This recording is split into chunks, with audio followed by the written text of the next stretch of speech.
Hey everyone, welcome back, and let's review yesterday's Leetcode contest. So I started off by opening all the tabs. I'd never gotten this before, rate limit exceeded, so that set me back a few seconds and really just destroyed the whole contest for me. I'm just kidding, although I do end up only getting this first one and attempted the second question and kind of gave up on it and just settled for 3 points on the contest. So this first one, I'm just kind of taking a second to wrap my head around it. It's about ants. So at this point I realized it's basically asking for the number of times you get back to your starting point. I feel like you usually see something like this with like a coordinate plane moving north and south and west and east and all that, at what point do you end up? But it's pretty straightforward since we can just use one variable to keep track of where the ant currently is, and if that variable ever gets back to 0, then we can increment our answer. So you see here we've named that variable cur. If it is 0 at any point in time, then we can increase our answer to 1.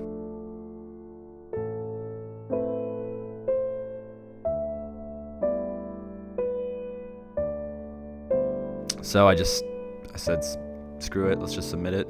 And I got that one, and I think I'm in it in 40 seconds. So I try to wrap my head around the second question, and I gave it a decent shot for like 10 minutes, but I'll be honest, I woke up kind of hungover this day and just didn't feel like wrestling with this problem much longer.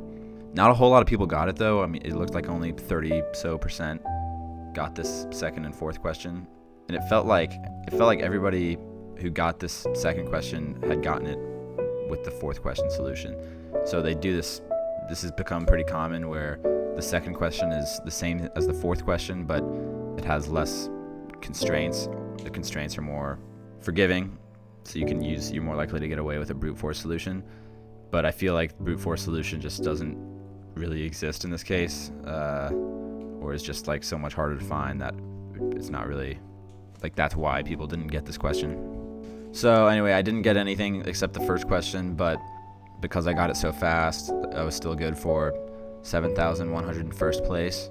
So, nothing to write home about, but I'll post the solution to Q2 and Q4 this week and go over question 3 and try and hit this next contest out of the park. So if you're staying on this journey with me, we're trying to get rank 1 by the end of 2024. No point in shooting for anything less. That's the goal, and we're sticking with it. So this was Weekly Contest 383, and I'll see you next week.